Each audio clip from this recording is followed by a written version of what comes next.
Itu terbentur, dia terperosok ke jurang, kepalanya masih berdarah ya. Itu dia pingsan. Ketika dia bangun itu udah darah semua, baju udah darah semua, dalam keadaan lemas dia. Akhirnya dia kehausan ya, dia haus di situ.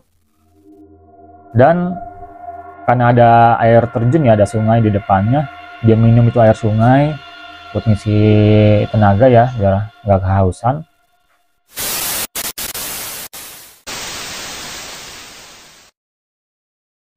Assalamualaikum warahmatullahi wabarakatuh. Kembali lagi di channel Gilang Galunggung. Dan tentunya kita masih di sesi catatan si Gilang ya. Terima kasih buat teman-teman semua yang udah setia banget nontonin dari episode 1 sampai episode ke-49. Dan tepatnya hari ini, di video kali ini, tepat banget di episode ke-50. Terima kasih buat teman-teman semua ya. Terima kasih yang udah pada nonton. Terima kasih banget. Gak berasa ya udah episode ke-50. Kita dari awal itu ya lumayan beberapa bulan yang lalu ya, sampai detik ini kita masih tetap konsisten nih buat ya menceritakan kisah-kisah misteri, pengalaman dari seseorang ya. Oke, sebelum lanjut ke videonya, ada video apa yang hari ini akan saya ceritakan. Tapi buat teman-teman di rumah jangan lupa like, subscribe, dan komen yang ada di bawah sini. Penasaran seperti apa kisah dari narasumber kita ini? Berikut kisahnya.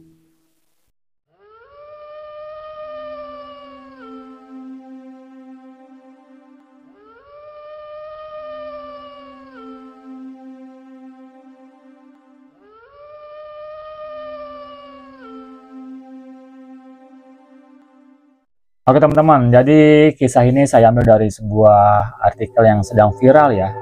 Viral di mana ada salah satu seorang pendaki Gunung Cikuray di Garut ya. Itu tersesat selama 4 hari nih teman-teman. Jadi tersesat selama 4 hari, dia bertahan hidup di sana. Dan sampai akhirnya dia itu ditemukan oleh warga yang memang sedang mencari keberadaannya nih di Gunung Cikuray. Jadi seorang pemuda ini bernama Elang ya, Mas Elang. Itu dia bersama teman-temannya. Jadi dari rumah itu dia berangkat bertiga berangkat ke Gunung Cikuray naik kereta ya, Purwakarta Garut. Dan dari awal-awal keberangkatan ini sebenarnya dia udah ada aja nih hal-hal yang memang nggak memperbolehkan kalau dia ini harus naik ke Gunung Cikuray. Jadi pada saat naik kereta sampai ke Purwakarta ya, dia istirahat, transit, dan pada saat beli tiket, itu tiketnya kehabisan. Tiket dia kehabisan dan direkomendasikan bahwa dia akan berangkat di minggu depan nih sama temennya. Cuman si Mas Elang ini dia nggak setuju. Yaudah, adanya jadwalnya kapan untuk tiketnya keberangkatan ke Garut? Besok. Itu tepatnya tanggal 10 atau 11 Mei gitu ya.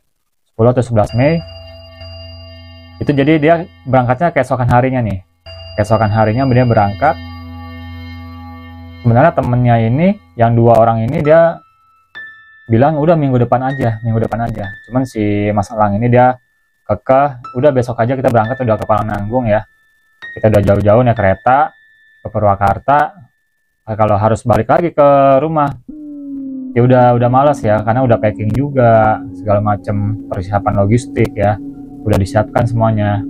Dan akhirnya besokannya dia berangkat semua bertiga ini ke Gunung Cikuray nih teman-teman. Jadi udah sampai Gunung Cikuray, dia itu udah apa ya, ekspektasinya ya pokoknya gue ini harus sampai ke summit nih, sampai puncak nih.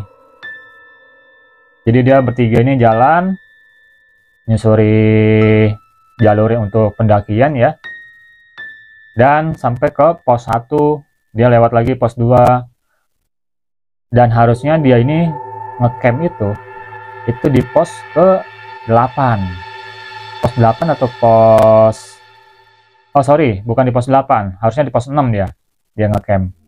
Jadi karena dia udah kelelahan ya naik, Dia akhirnya memutuskan untuk ngecamp di pos 4 nih teman-teman. Di pos 4 itu dia bikin tenda segala macam ya, bikin tenda segala macam, dia masak di situ dan ya dia tidur di situ ya. Akhirnya setelah dia istirahat di pos 4, jadi elang ini bersama teman-temannya tuh melanjutkan perjalanan ke pos 8. Jadi dia naik, itu tendanya masih belum diapa-apain ya, masih utuh. Jadi dia naik ke atas dan sampai pos 8 itu sebenarnya elang ini udah kelelahan nih teman-teman, udah capek. Jadi itu ditungguin sama si teman-temannya ya, elang ini. Tapi elang ini nyuruh teman-temannya udah duluan aja ke puncak, nanti gue nyusul. Sebenarnya temannya ini ya nggak mau ninggalin, cuma karena elangnya ini udah nyuruh duluan, udah nggak apa-apa, gue nggak apa-apa. Nanti ntar kalau misalkan udah nyampe puncak, kita teriak aja, biar buat komunikasi ya, biar lebih terdengar. Akhirnya temennya ini, yang kedua orang ini, dia lanjut ke atas. Udah sampai atas, dia manggil-manggil nih, elang. Dan elang tuh masih nyaut. Ya, oke, gue naik ke atas. Akhirnya dia melanjutkan naik ke atas sampai dengan puncak. Misalnya dia foto-foto segala macam ya. Akhirnya dia summit juga. Dan setelah itu nggak lama dia kembali turun sampai bawah. Dan air itu, dia persediaan air ini itu udah tinggal setengah botol karena si elang ini kan kelelahan ya, jadi habis buat minum dia nih selama dia istirahat. Setelah itu dia beli minum buat teman-temannya karena nggak enak ya. Akhirnya dia turun ke bawah, dan memang fisiknya elang ini udah kelelahan banget, dan ranselnya pun itu yang gendong tuh temennya, dibawain nama temennya untuk si ranselnya si elang ini. Akhirnya turun ke bawah. Setelah turun ke bawah, tepat di pos 8, dia kelelahan lagi. Elang ini kelelahan lagi.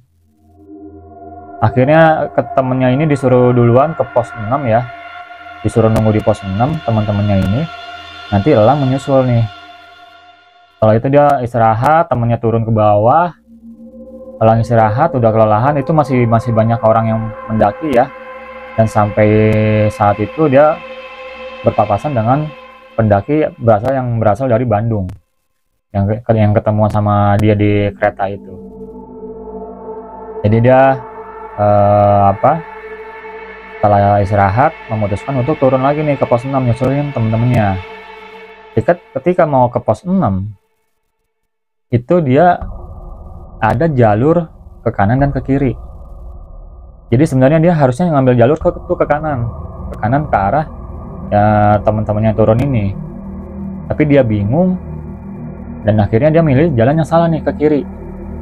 Dia milih jalur ke kiri. Udah lama situ kok tiba-tiba dia melihat kayaknya nih jalur gue tersesat nih kayaknya nih. Kayak nggak pernah dilintasin sama orang. Soalnya nggak ada jalur pendakian turun ke bawah. Tapi nggak lama kemudian dia dengar suara anjing menggonggong ya. Suara anjing menggonggong. Di pikiran elang ini bahwa ya kalau ada anjing pasti ada warga nih.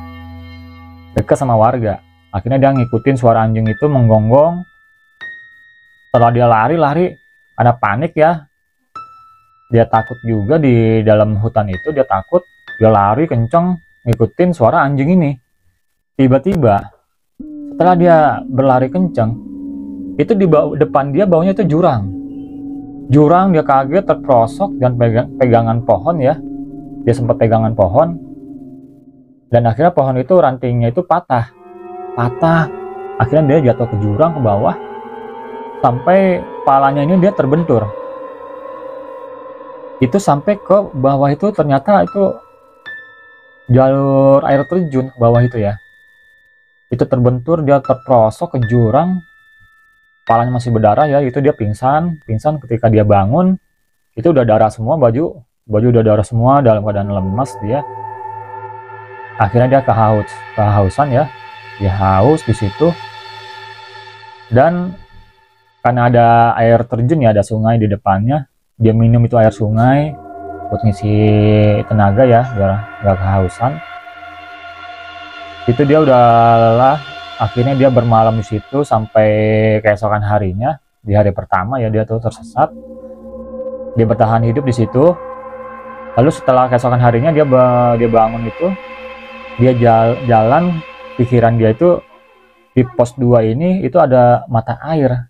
Ini pasti sungai itu nembusnya ke pos 2 nih. Akhirnya dia menyusuri sungai, jalan lurus terus ya sampai sudah ya cukup lumayan jauh jalan. Akhirnya itu air terjun lagi. Ternyata air terjun lagi sampai ujung tuh, air terjun. Dan di situ dia ya udah, dia istirahat di situ, kelelahan juga ya, dia udah pasrah tuh, udah lelah banget. Akhirnya dia bermalam di situ. Dan ya lumayan kedinginan ya, dia kedinginan karena kan lumayan dia nggak bawa apa-apaan karena sepatunya itu udah lepas, dia nggak pakai alas kaki ya, jaket juga udah pada basah semua. Akhirnya dia lepas sama dia biar nggak hipotermia dan bermalam di situ. Ketika dia bermalam di situ, dia dengar tuh sering dimimpiin ya, dia mimpi itu ada bisikan-bisikan orang di sebelah dia nih.